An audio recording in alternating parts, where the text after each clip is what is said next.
कुछ ऐसे लोग भी इस दुनिया में रहते हैं जिनको सुख जैसे नसीब ही नहीं होता, या उनकी किस्मत खुदा खुद लिख कर भेजता है। या फिर कुछ ऐसा भी समय आता है कि कुछ लोगों की जिंदगी में सुख तो होता है मगर उसे दूसरे लोग छीन ले जाया करते हैं।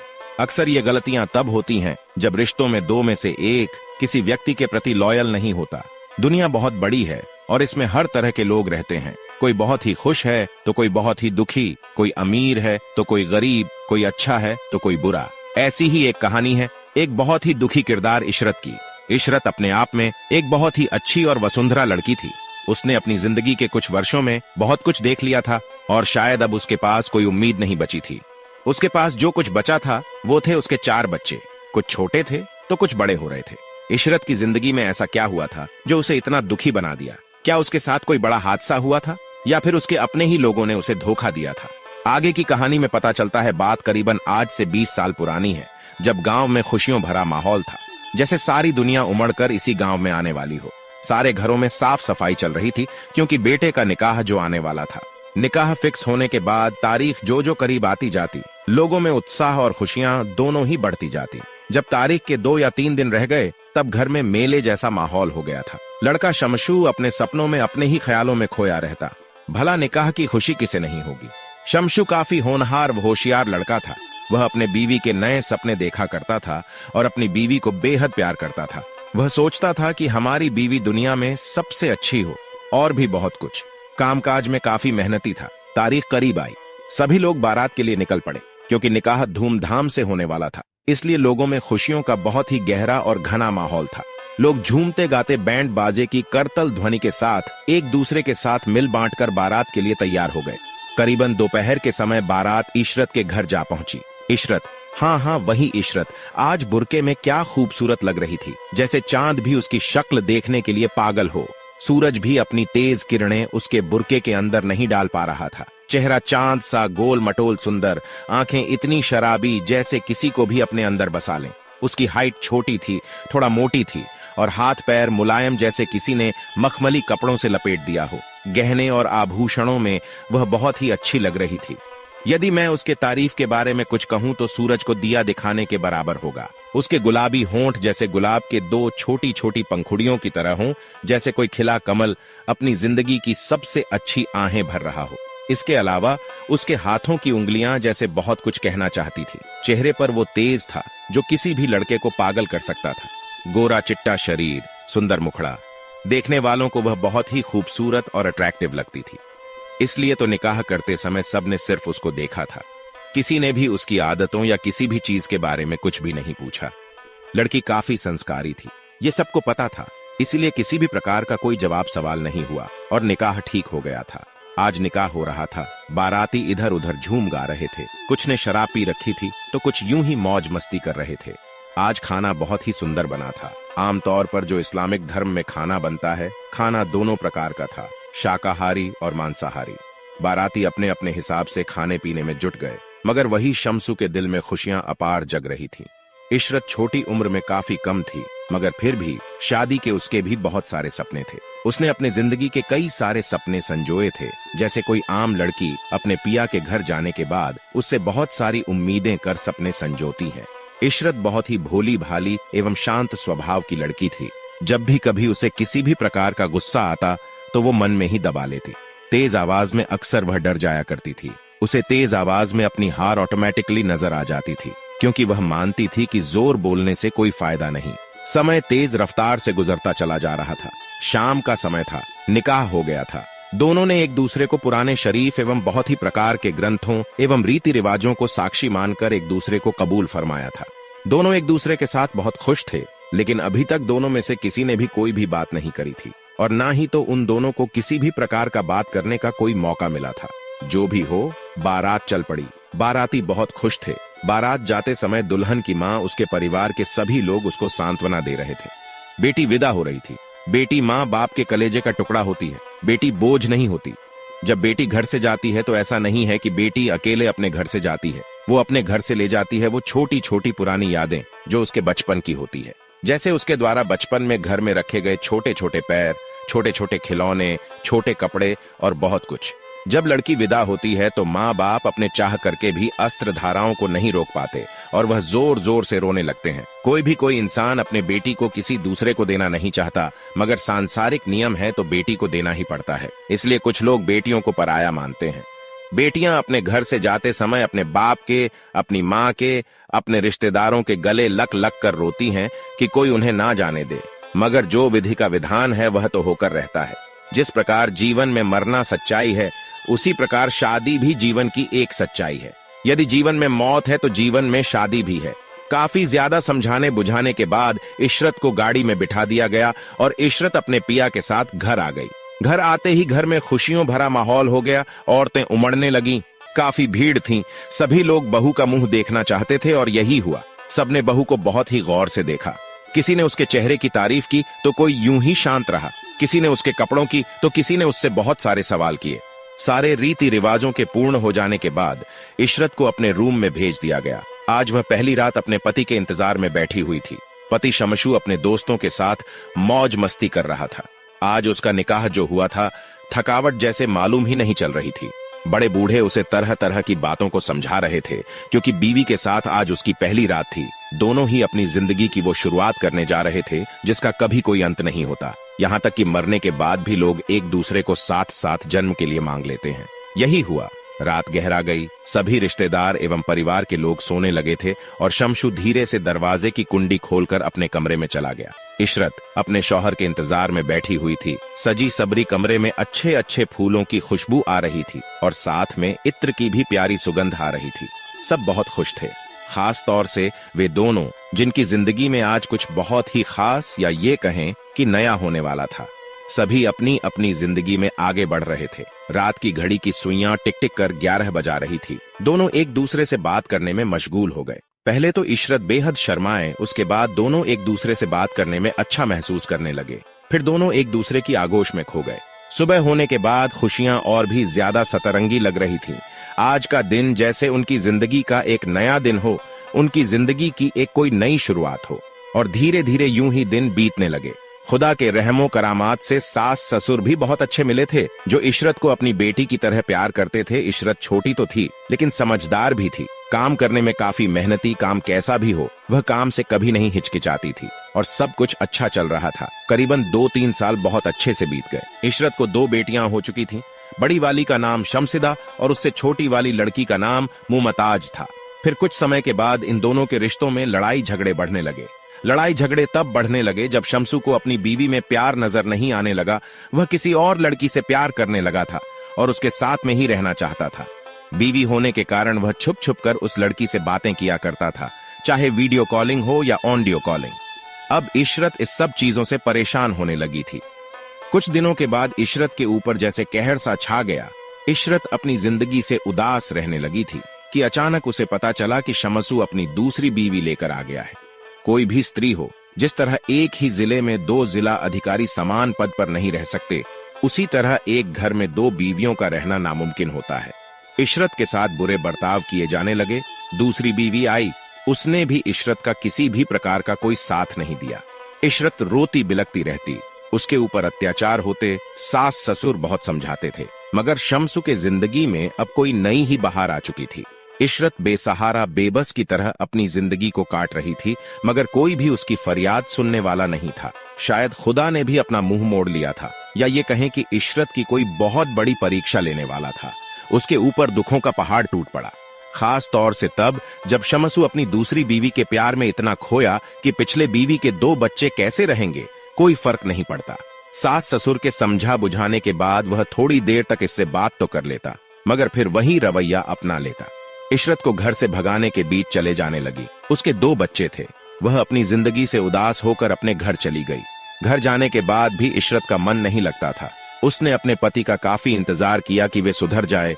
कभी कभी ऐसा लगता कि वे सुधर गए हैं, मगर फिर वही हो जाता। परेशान होकर घर वालों ने उसे दूसरी निकाह करने पर बात चलाई।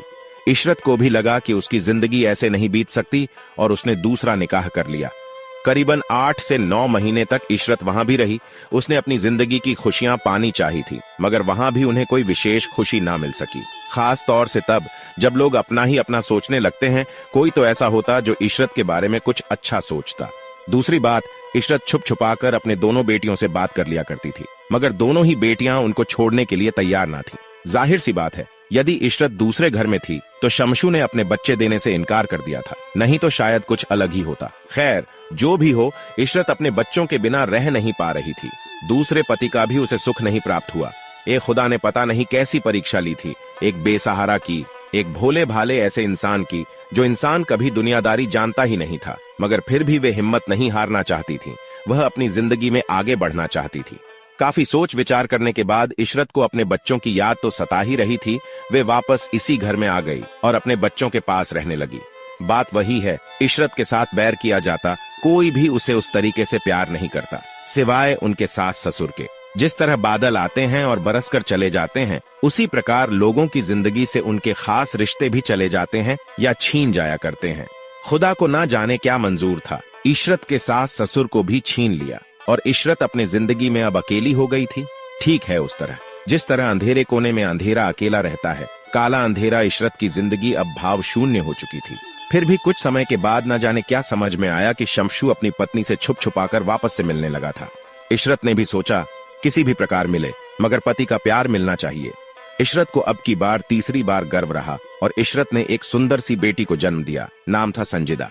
संजिदा काफी सुंदर और प्यारी बच्ची थी। वह देखने में फूल जैसी लगती थी। उसको देखकर इशरत का मन काफी हरा एवं खुश रहता था। उसे इस बात से कभी कोई दुख नहीं हुआ कि उसकी लड़कियां हैं या लड़के। बस वह अपने पति के साथ खुश रहना चाहती थी, उसके साथ समय बिताना चाहती थी, लेकिन ऐसा नहीं हो सका था। संजिदा अब 2 साल की हो चुकी थी। वह पैरों के बल चलती और मम्मी मम्मी कर अपने माँ के चारों तरफ घूमती रहती थी। उनकी जिंदगी अभी भी दुखों से गुजर रही थी, मगर फिर भी वह किसी तरीके से अपना भरण पोषण कर रही थी।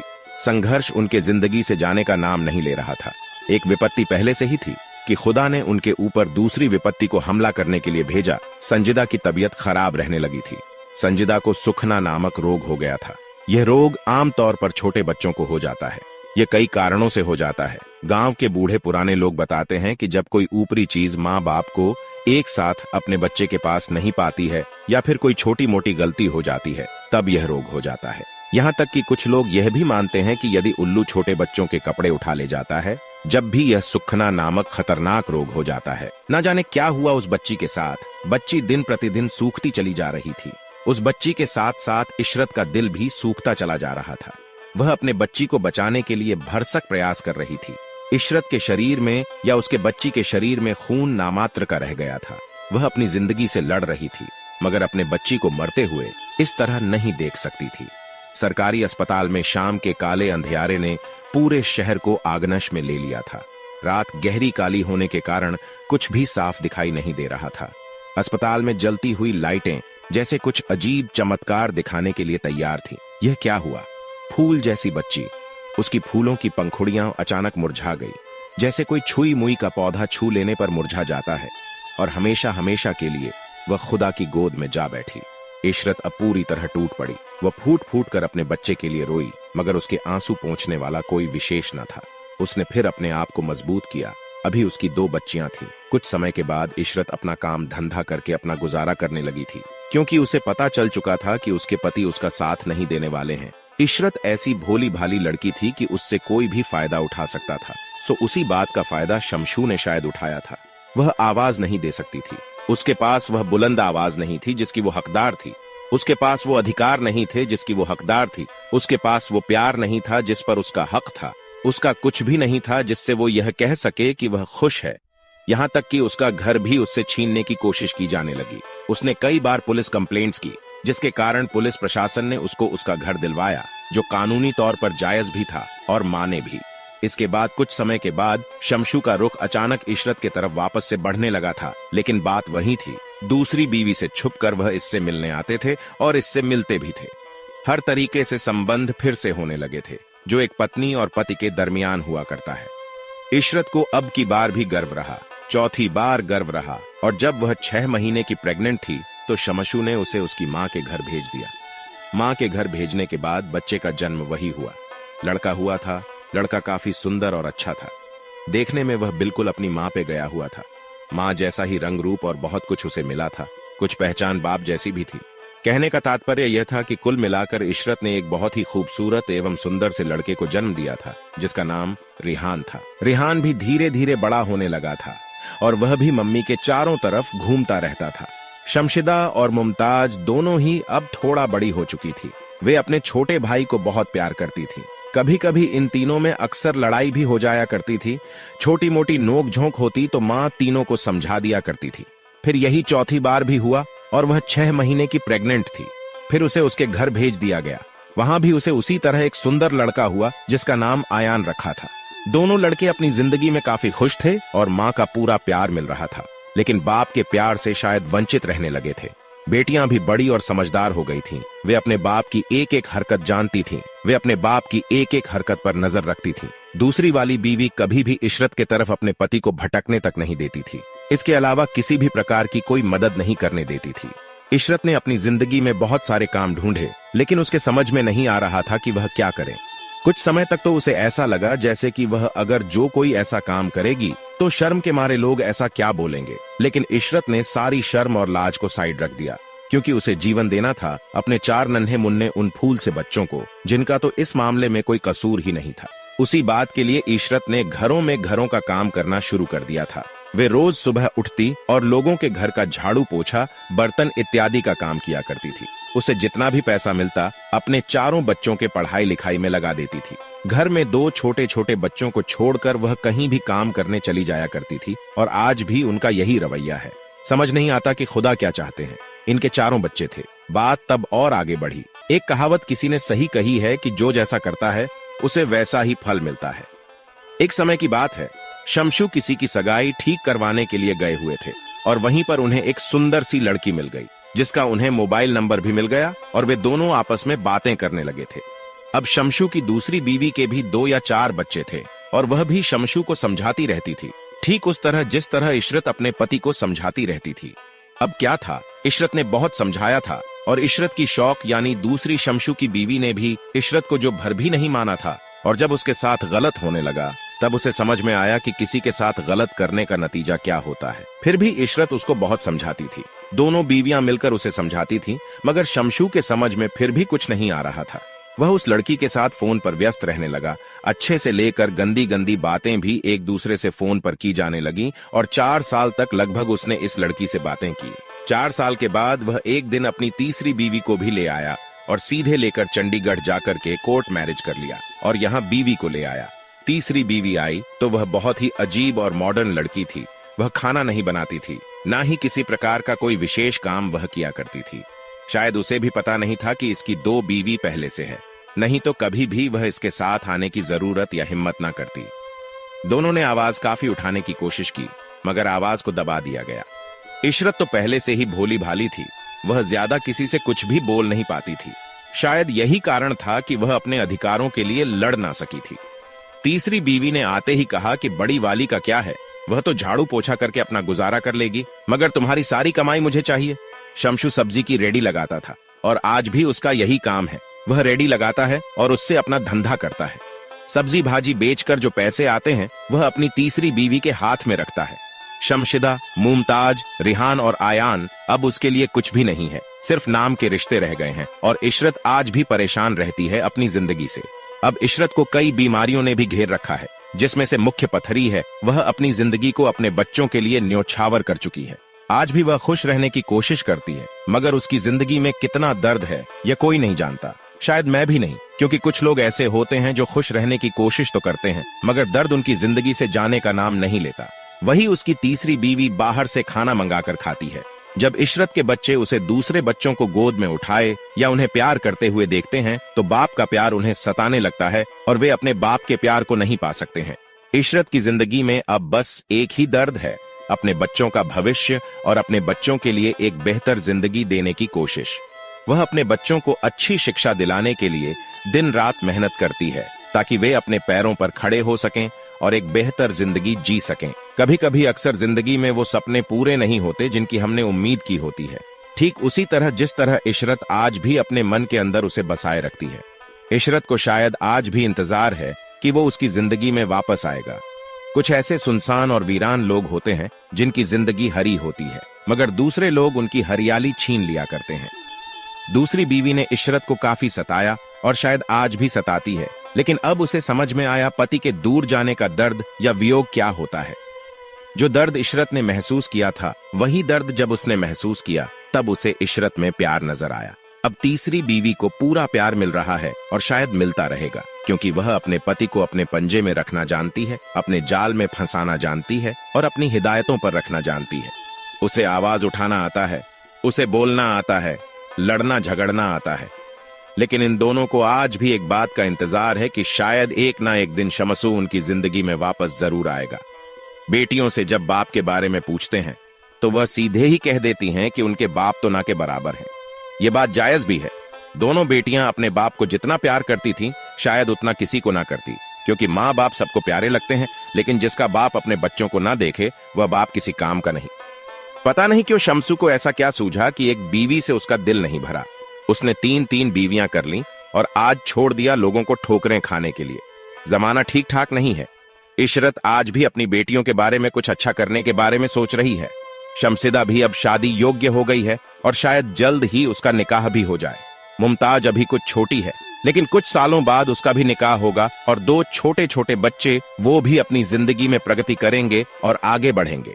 लेखक की कलम से जो बात निकलती है वह आगे सुनिए। लिखने वाला मैं। यदि मेरे विचार इस कहानी के बारे में जानना चाहोगे तो मैं आपको अपने खुद के पर्सनल विचार जरूर बताना चाहूंगा। मेरे विचार इस कहानी को लेकर के बहुत उग्र हैं, क्योंकि मेरी कहानी जो है यह सत्य कहानी है और सत्य कहानी में अपने विचार रखना कुछ गलत नहीं है। इशरत की जिंदगी एक दर्दनाक कहानी है, जिसमें वह खुश रहने की कोशिश करती है, लेकिन उसके अंदर का दर्द उसे कभी नहीं छोड़ता। वह अपने बच्चों के लिए जी रही है, लेकिन उसके दिल में एक खालीपन है जिसे वह भरने की कोशिश करती है। उसकी मुस्कान में दर्द छुपा होता है, उसकी हंसी में आंसू होते हैं। मैं उसके सारे दर्दों को दूर करना चाहता हूँ। मैं उसकी सारी परेशानियों को दूर करना चाहता हूँ। मैं उसे प्यार और सम्मान देना चाहता हूँ जो उसे कभी नहीं मिला। मैं इशरत को खुश देखना चाहता हूँ।